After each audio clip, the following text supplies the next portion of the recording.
Welcome to the All Things Property podcast with me, Simon Bacon. And me, Ian Sadler.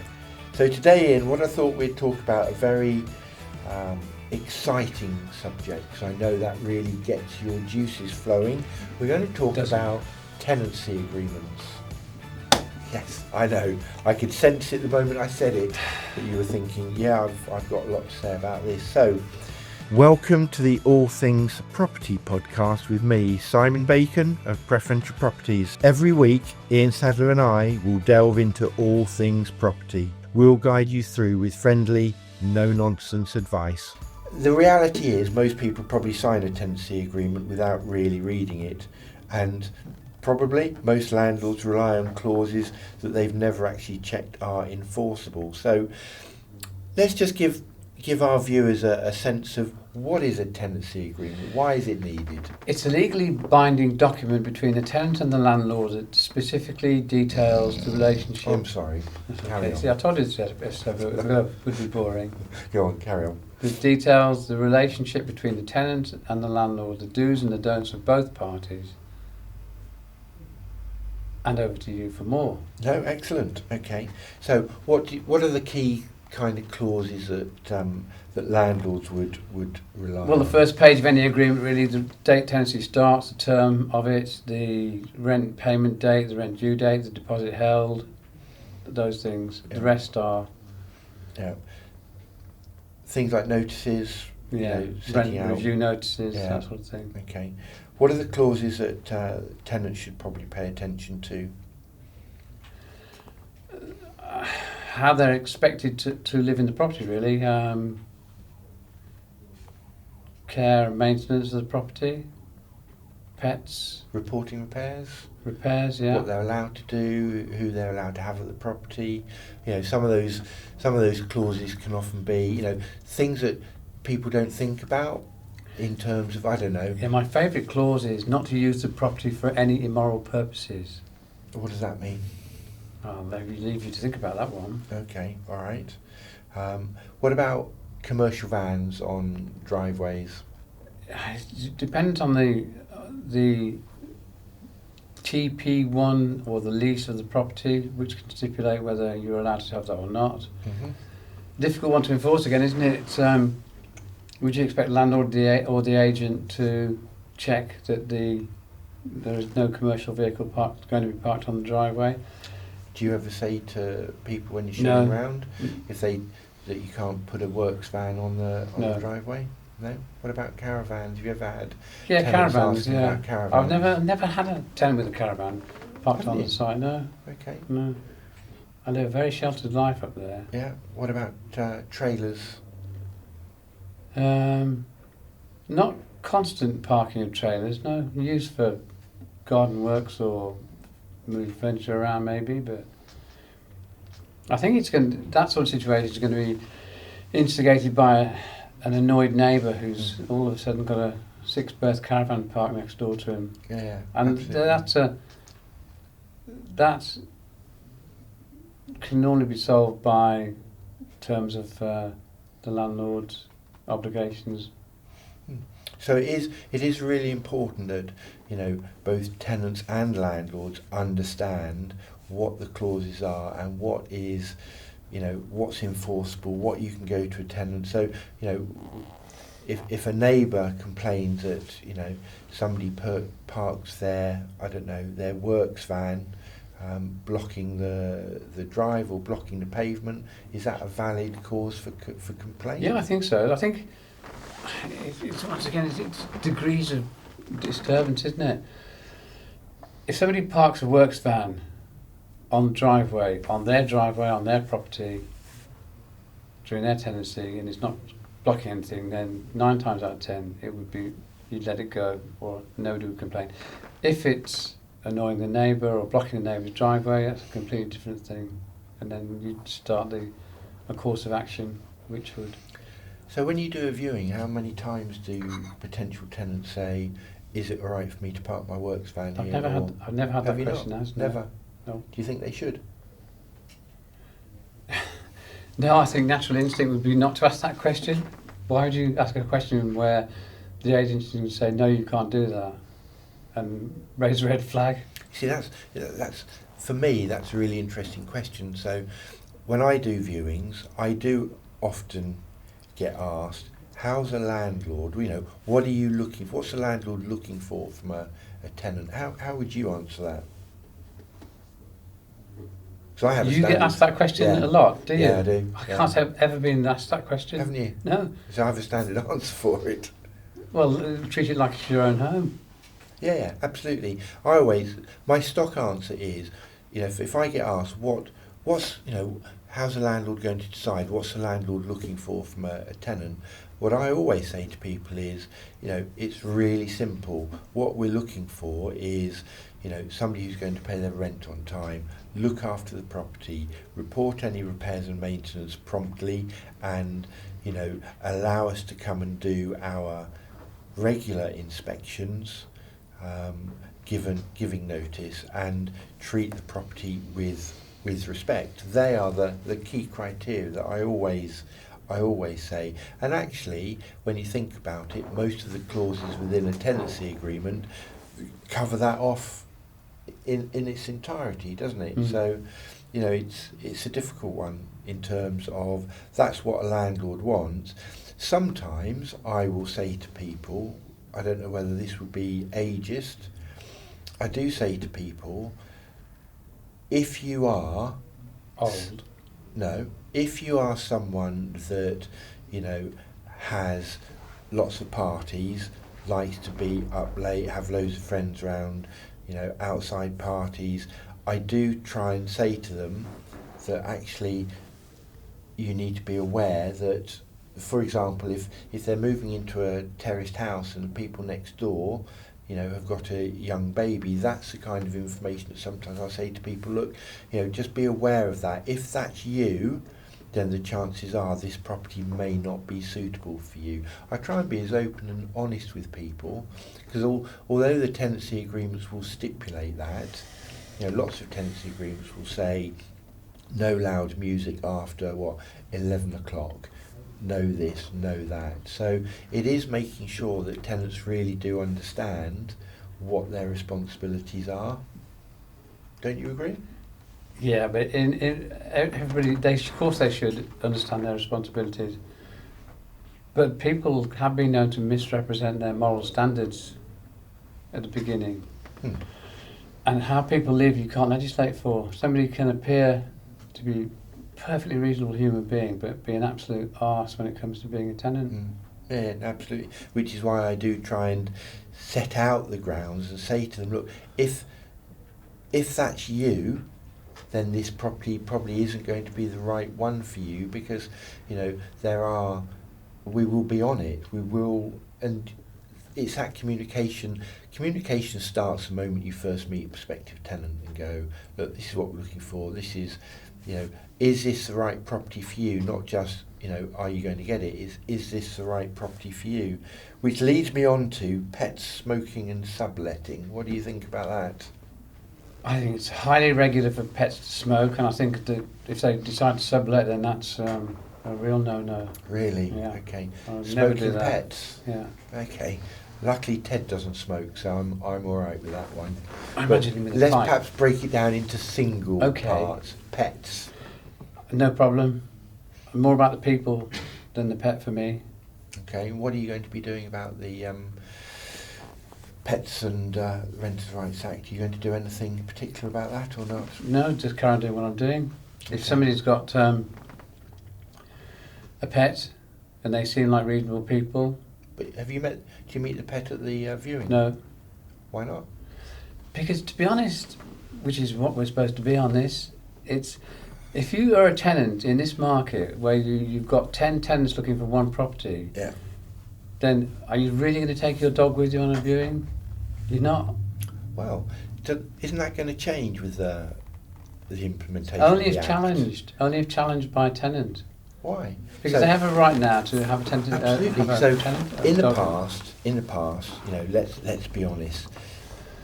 Tenants have been wise and thought, okay, I know that if perhaps I'm generalising, but I think there are tenants out there who have gone, I'm not going to disclose I've got a pet, so you know, when they ask me, I'll say no, and then, you know, I'll put in a request. And you've had this. I know you've had this because I've had it, where you get a phone call to say my mum or my relative or someone is going away for a while and they've asked me to look after their pet for a couple of weeks. Is that all right? Yes, And I have had that. yes. Well, how can you say you can't say no, can you? No, absolutely. Or you go and do an inspection and, you know, you rock up at the front door and you knock the door and it's woof, woof, woof, woof, woof. Yes, exactly. And you're thinking, oh, I didn't know we had a dog in this one. And then do you get, you know, so tenant comes to the door looking possibly occasionally a little sheepish, but with the excuse of, I'm just looking after it for a couple of days. Now, At the end of the day, it's how the dog lives in the property, isn't it? Yeah. How he acts in the property. I think if that happens, then the first thing I would do is get a pet addendum in place, signed by both parties, stipulating quite clearly the obligations of the tenant in the event of damage or carpet cleaning or any sort of cleaning. So, yeah, I wouldn't preempt an issue until it actually became one. Yeah, perhaps that's where you and I are slightly different, because I've got lots of landlords who are anxious about this pet issue around tenancy agreements, what it can say, what it can't say. Now, my understanding of the Act is that you in order for a tenant to have a pet, you have to approve it unless there are legitimate reasons for not approving it. So to protect a landlord, surely have you not thought about doing a pet questionnaire? It's about honesty and communication. So one of the things we're introducing is a pet questionnaire, so that if somebody says, I have a pet, that's fine, fill out the form. What kind of, because you want to know what it is, male, female, dog, cat, how many, is that pet being looked after, does it have a history of fleas, does it go to the vet, does it have inoculations? How can a pet fill in a questionnaire to begin with? Okay, now you're being silly. Or funny. Silly. Not funny. The biggest mistake that still silly. Potential biggest mistake that letting agents are going to make is they're using their interpretation of the Renters' Rights Act rather than specific clauses in their tenancy agreement. This is all about how your agreement is drafted, and you put your interpretation of the Renters' Rights Act into your tenancy agreement with specific clauses. Then it's in black and white. Both parties sign it. That's done. But you can't argue that point afterwards. It's too late at that point, isn't it? Surely, if you're going to allow a pet, bear in mind we often have Ted here, so you know this isn't about somebody who doesn't want pets. This is about trying to make sure that we have responsible pet owners. So for me, it's about ask a tenant, or ask an applicant to fill out a pet questionnaire. If a tenant comes to you and says, look, I know that the Renters' Rights Act, I'm now allowed to ask for a pet, and landlord can't reasonably refuse me. It's interpretation. I know I'm allowed to ask for a pet, which means you can potentially have one, and the landlord cannot unreasonably refuse me permission to have that. Yeah. It's interpretation again, isn't it? Yeah. So if you've got but surely you want the information, don't you? You want to be able to hang your hat on something. If somebody says, I have a pet, it's a dog, cat, whatever, I always ask them what breed it is. Yeah. So let me ask you a question then. Okay. Would it be reasonable, so Ted often sits here with us, okay, not the smallest dog in the world. If somebody came to you with a Leonberger and was moving into a 2-bed small terraced house, would that be suitable? Do you think Ted would be suitable? Would the landlord have grounds to go, oh, not sure on that one? Oh, yeah, he would probably. And the tenant would say, no, it'd be fine. And the landlord says, I don't think so. Yeah. Where do you meet? You have to make a decision. You do, but it's easy to make that decision now. Yes, but don't forget what we've always talked about, which is, you know, tribunals and being able to contest stuff. So pets is one that it would be. I don't know how it will work, but it would be interesting to see how many pet requests do get contested. Well, case law will be interesting. Yeah, won't it? absolutely. But So- I would say, in order to protect everybody, isn't a pet questionnaire worthwhile having? So you can say, well, actually, you asked for a pet, you asked to have a dog. When I came to do my inspection, we ended up with, I noticed there were 3 dogs, but on your pet questionnaire, we only gave authority for 1 pet. How do you see that panning out? What do you mean? Breaching the tenancy agreement. 3 dogs. Yeah, You've got the addendum in place retrospectively, covering damage and so on. yeah. Well, my pet questionnaire, I know I'm going on about You are banging on about this. aren't I? And by the way, if anybody wants to see sight of the pet questionnaire, then there will be a link to that following the podcast. But yes, the pet questionnaire for me is one way of trying to make sure that we really do embrace the impact of the Act by saying, yep, fine, but one of the things is you have to be a responsible pet owner. So here you are, tenant, can you please let us have all the information we need to go to your landlord to support your application. It's not to say, oh, we don't want you to. It's to support your application and say, look, here, Mr. Landlord, or Mrs. Landlord, here is, your tenant's asked for a pet. It's this dog, or it's this breed. It's, it's got all its inoculations up to date. It is registered with a local vet, that it has its flea treatment, and by the way, and there will be an addendum that says this and this. At the end of the tenancy, the tenant is responsible for these issues. Isn't that a tick in a box of embracing it, assisting a tenant, and supporting your landlord as well? I want to use a phrase, I'm not going to. But Okay. Is that not a form of a security blanket stroke security for you as an agent? Potentially, but Potential breaches or it's challenges too. No, it's not a breach of anything. I would have said that's showing us in good light, supporting the tenant and supporting the tenant, because we've got all the information available to us to help the landlord to come to that decision, and it's supporting the tenant. Okay, so devil's advocate again. You've got a nice 2-bedroom property, 6 viewings organised. One of the tenants has 2 young dogs, and the other 5 tenants have no dogs at all. Landlord, naturally, probably is going to choose, if 4 people apply for it, he's going to choose the one that hasn't got the pets, isn't he? So what rights or grounds then would the tenant that didn't get the property have? What would the process be?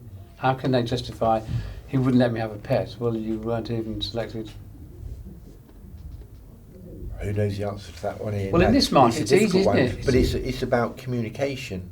Now, my worry is that there will be, again, people will come up to viewings or come along to viewing, not disclose something, move in, and then say. And what I want to try and do is say, well, no, let's have that good communication to start with, because come to me and say, I've got a dog, and if you show me that you're responsible, they're 2 small dogs and they go to the vets and they've got all their inoculations, etc. Then and like you said, you've shown them round, and you're saying to the landlord, well, actually, yes, we've got this person haven't got a pet, this person has got a pet, but we know who it is. We know they appear to be a responsible dog owner, and they've got or cat owner, and they've got this and they've got that.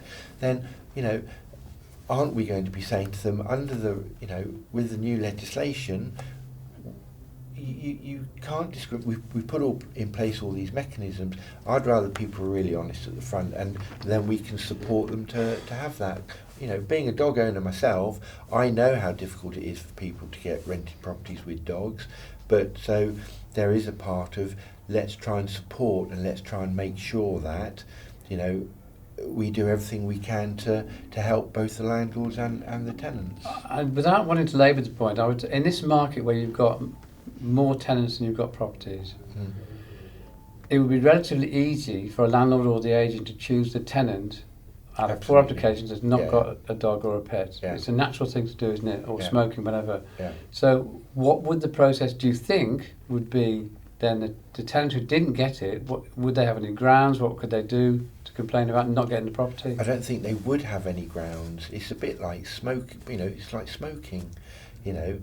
If you see someone smoking when they walk, if you smell smoke on someone when you show someone around, does that And they lie about it.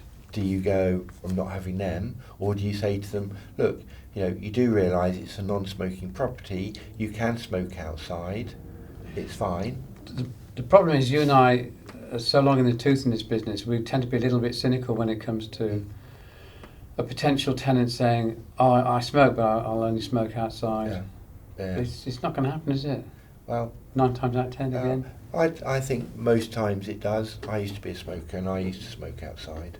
So I think it's possible. But coming back to the original part of this podcast, what we were saying was the importance of tenancy agreements that have all of these issues set out so that everybody knows very clearly what their responsibilities and their roles are, what is permitted and what's not permitted. And yes, what we have done is possibly picked up on a couple of those issues that are probably some of the more contentious ones, but there will be lots of clauses and sub-clauses in tenancy agreements that, I would absolutely encourage tenants and landlords to read. And the takeaway from this particular podcast, I think, is a tenancy agreement needs to be clear and practical. And if you don't understand it, you can't rely on it. Thank you very much. Thanks for tuning in to this week's episode of the All Things Property podcast. If you found this episode useful, don't forget to subscribe, like and share. These things really help us reach the people who need to hear this advice.